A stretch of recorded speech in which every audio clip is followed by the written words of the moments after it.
Not the Yeah. one that you see on a motivational poster. Right. We're talking about real failure, the kind that, it hits you in the gut, the kind that brings public embarrassment and makes you question everything about yourself. The kind of failure that makes you seriously think about quitting. Exactly. And that feeling, that urge to quit, is precisely why this material is so critical today. Okay. Our source material is a pretty comprehensive meta-analysis of conversations and frameworks all about recovery after failure. It gets into the emotional side, the psychological pivot you have to make, and most importantly, the actual steps to come back stronger. So we have a roadmap. We do. Our mission today is pretty simple. Distill the core knowledge. How do successful people really treat failure? We're looking for their operating manual. The framework that lets them see a huge setback is just feedback. Not a final verdict on who they are. Exactly. So if you've ever felt stuck, ever wondered if you could really recover and move on from something, this deep dive is that specific roadmap. All right, so let's jump in. We have to start with the emotional weight, I think, because the sources they're remarkably consistent on this point. There. When failure hits, it feels heavy and profoundly isolating. Yeah. It's that, that paralyzing feeling where you look around and it seems like the whole world is just speeding past you. Everyone else is moving forward. Yeah, getting promotions, celebrating things, and you are just stuck, completely stuck, like sinking in quicksand. That image of sinking is perfect. It really captures that feeling of losing control. And that isolation you mentioned, often it's self-imposed, isn't it? Oh, absolutely. Which leads right to the shame factor. That shame is huge. It's a very specific kind of pain. It's that impulse to just disappear. Right. The research talks about this overwhelming urge to avoid people. You don't answer emails, you skip conversations because you're just sure you know what they're thinking. Or what you imagine they're thinking. Yeah. You put your plan out there, Yeah. you told everyone what you were doing, and when it didn't work out, the embarrassment just multiplies. It wasn't private. It was a public performance review that you failed. Yeah. And that fear of judgment can be crippling. It can. And this fear, this shame, it brings us to what feels like the most critical danger described in all the source material. This is the moment, right? The pivot that decides if you recover or just stagnate. Absolutely. This is the crucial moment. Failure starts as something that happened. Yeah. It's an action, a project, a decision. Yeah. It's an event. Okay, an event. But it becomes truly, truly dangerous when it transforms, when it stops being an event and becomes who you think you are. That's the line. That's the psychological tripwire. How do the sources help us define that? Because in the moment, those two things feel exactly the same. Well, what's fascinating is that the mind, it loves certainty. It's always looking for a label. Right. So when a failure happens, the mind tries to simplify it. It says, okay, the event was losing that client. But then the identity danger starts whispering. What does it say? It says, you lost that client because you are a fundamentally incompetent person. Wow. Okay. It takes one data point and tries to define the entire system with it. So recovery then hinges entirely on catching that toxic leap. You have to fight your own impulse to label yourself. Precisely. Successful people, they recognize failure as an event. It's a single data point. It is not a final definition or some verdict on their worth. So they separate the two. They have to. They understand that the event causes pain, for sure, but the definition causes paralysis. The goal is to feel the pain of the event, but never accept the toxic label of the definition. That makes it feel much more achievable. It's not just some abstract idea. It's a concrete mental action. So once we've made that separation failure as an event, not an identity, we can move into the mindset shift that's required. Yes. So what is it? What's the core difference between the people who fall and just stay down versus those who eventually succeed? It's actually not that the successful ones never fall. It's the simple fact you mentioned at the start. They don't quit. They refuse to quit. Yeah. They just refuse to let that one event dictate their entire future. But quitting often feels like the easier path, doesn't it? I mean, it gives you immediate relief from all that anxiety of having to try again. It does. Yeah. For a moment. Yeah. But the sources point to this really profound realization that pushes people forward. What's that? They recognize that quitting on themselves, giving up on the person they want to be or the goal they want to achieve, that hurts so much more and for so much longer than the initial failure ever could. So the pain of regret becomes heavier than the pain of the setback. Way heavier. That's the ultimate realization described in the sources. The pain from that past failure is finite, but the pain of abandoning your potential, that's ongoing. It never goes away. And that is what finally lets you start moving again. It unlocks the next stage, which is all about treating the failure as pure information. Just data. Just data. It's Yeah. not a moral judgment. It's feedback. Yeah. This is that intellectual distance we were talking about.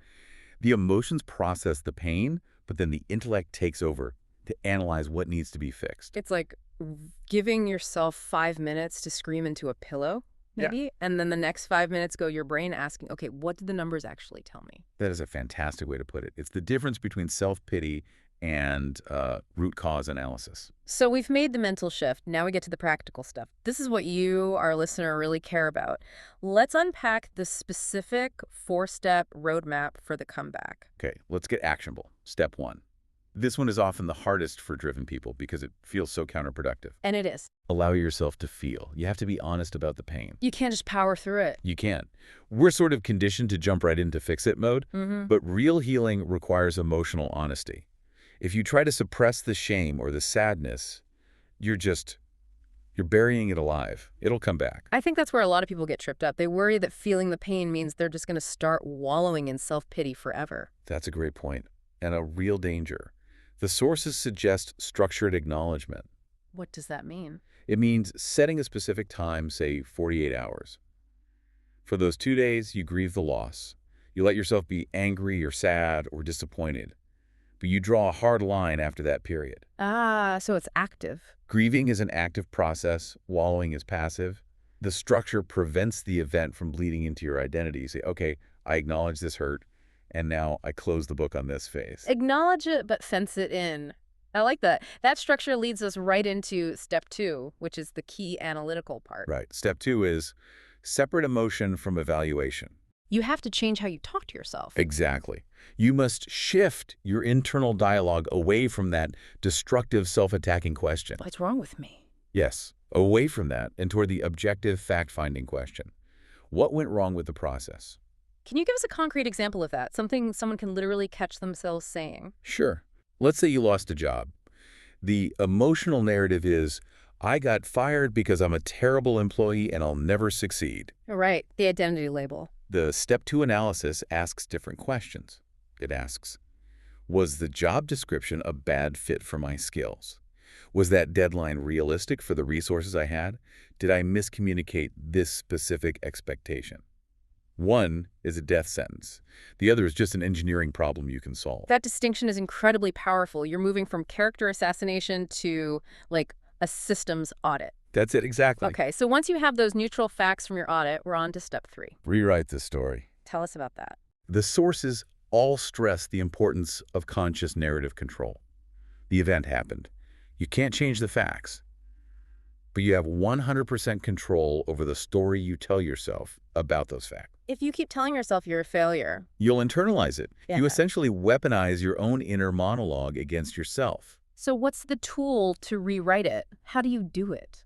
You have to dismantle the global statement, I ruined everything, and replace it with a learning statement. For example? Instead of, I ruined the whole project, you reframe it as, I learned that strategy A is too risky for this kind of client, and now I have this experience to develop a better strategy B. It's not a life sentence, it's a lesson. It's an investment in future wisdom. I love that. An investment in future wisdom. You control the narrative, Yeah. and that control helps rebuild the very thing failure destroys, which is confidence. Which brings us perfectly to the final practical step. Step 4.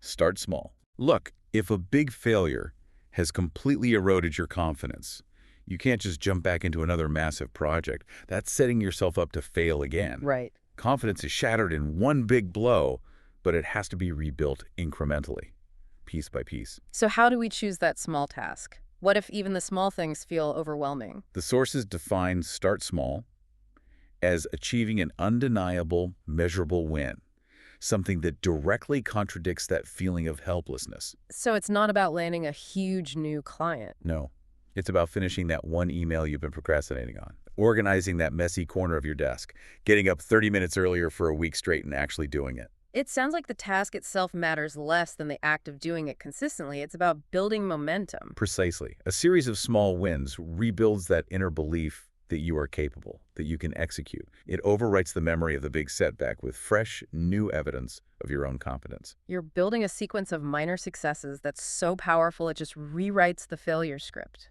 That whole framework, feel, separate, rewrite, start small, that is an incredibly clear operating manual for getting back on your feet. It really is. So if we connect this to the bigger picture, the sources talk a lot about the long-term gains from this. It's not just about getting back to where you were, it's about becoming stronger because of it. Right. What's so interesting is that the people who have failed and come back are in many ways stronger than people who have only had seamless success. Failure adds depth. You can't learn that in a book. You can't. You have to earn it in the arena. When you have struggled, fallen, and climbed your way back up, you don't just get restored, you get enhanced. And that enhancement, it shows up as what? What are the qualities? Two crucial things: empathy and true resilience. Okay, tell me about resilience. Real resilience isn't just the ability to avoid falling. It's the proven knowledge that you can take a hit, survive it, and keep going. They've proven it to themselves. And empathy is kind of the unexpected benefit of all this. It is. If you know what it feels like to sit in that heavy, lonely place, you are so much better equipped to connect with and lead other people who are going through their own struggles. You have this hard-earned knowledge that you can handle chaos, that you can survive a setback. And that confidence isn't theoretical. It's battle-tested.